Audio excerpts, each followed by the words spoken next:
Hello. ज्योति steno typing college में आप सभी का स्वागत है बच्चों। ये आपकी अनसीन डिक्टेशन नंबर 96 है। वेबसाइट पे इसको लगा दिया है, वहाँ जाके इसको टाइप कर सकते हैं। Dictation start after 5 second. So we will have to take certain decisions if we want to introduce mechanised farming. We will have to take a separate decision with regard to the lands which come under cultivation and different decisions for other lands. The farmers get very little or no facilities for soil testing. My suggestion is that there should be soil testing laboratory in each block headquarters so that the farmers can get instructions from the specialists very easily. I have already mentioned about ceilings. There are some places in the country where deforestation is going on rapidly and the farmers are being instructed by the government machinery for growing forests in their highlands and wastelands, but I believe the authorities will take care to exclude the forests in the agricultural lands from the land ceiling laws. Another suggestion is about the fishing tanks. I am glad that West Bengal government has taken such a decision, and in Orissa also, which I believe is also a fishing state, the tanks will be outside the limit of ceiling. I now come to the activities of the Food Corporation of India. It has become a panic in the minds of the rural farmers. Then comes the problem of fertilizers. In agriculture, fertilizers play a very important role. As you know, Orissa is a rice producing state, and we have been fighting with the government and requesting for having a naphtha based fertilizer unit in Paradeep. At least the center agreed to have a naphtha based fertilizer unit in Paradeep, but the actions very slow, and for the last 4 years Orissa is paying crores of rupees for importing fertilizer at very high cost, which comes intolerable to the farmers. Then comes jute, which is one of the important crops of Orissa. In spite of the assurance of having a jute mill in Orissa so that the cultivators will get better opportunities for their jute, no action has been taken, and we have to send the jute to the West Bengal for being manufactured.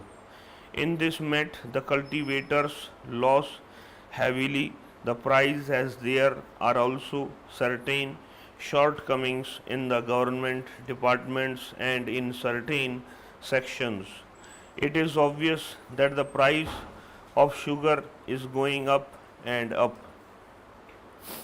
I believe every citizen of India will have to consider himself that he is suffering from diabetes and he should keep off sugar, and of course there is the doctor's advice that after the age of 50 one must reduce the intake of sugar by 50%.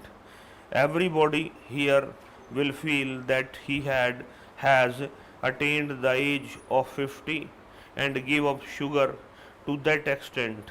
Now let me come to the scheme for small farmers. Such schemes are being thrust upon the people and the states. The schemes are prepared here, but they are vary from district to district. In some places, persons having 2 or 5 acres may be called small farmers, but in various areas one has 10 acres. Still, he is small farmer. Sir, in my opinion, it is not so because we are facing serious shortage of food in this country. The question is not one of only distribution. The question is also one increased production in agriculture. The figures that have been given in the review of the food situation from which he quoted make it absolutely clear that the food deficit last year was to the extent of about 7 million tons, and this year it is going to rise to the tune of 12 to 13 million tons. Although from the chart of distribution one can say that the average per capita availability of food might be about 13 ounces, which is supposed to be the basic minimum. Under these circumstances, we must not forget that in India, unlike in other countries, we have not got supplementary foods like eggs and milk to supplement these cereals.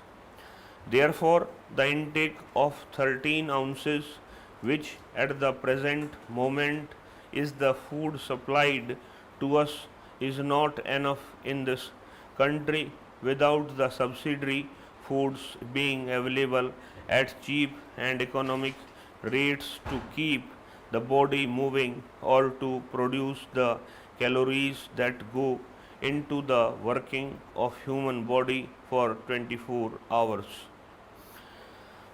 Sir, my honorable friend has been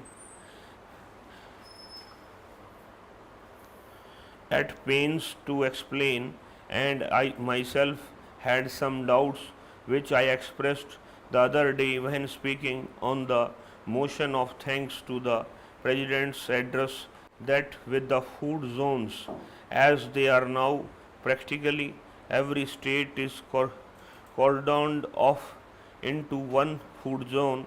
There is restriction on the movement of food grains from one state to another, and that we are not, in my opinion, adopting a national policy so far as food is concerned.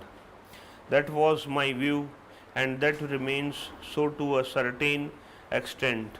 But when we look at it in the present context of things, we must not forget what would be the result of the food zones were abolished immediately.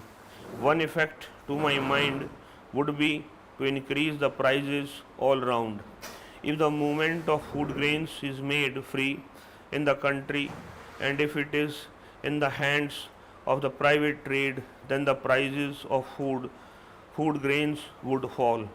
This was the idea of my friend, to which I do not agree. These two things are not complementary to each other. If today there is a hoarding because they want higher prices, then if the food zones are removed tomorrow, then they will be profiteering on a large scale and the prices will not come down. My friend says that there is availability of food grains, but purchase machinery is not there, which is contrary to the facts. We have a food corporation for purchases in the states also, which was established by the center.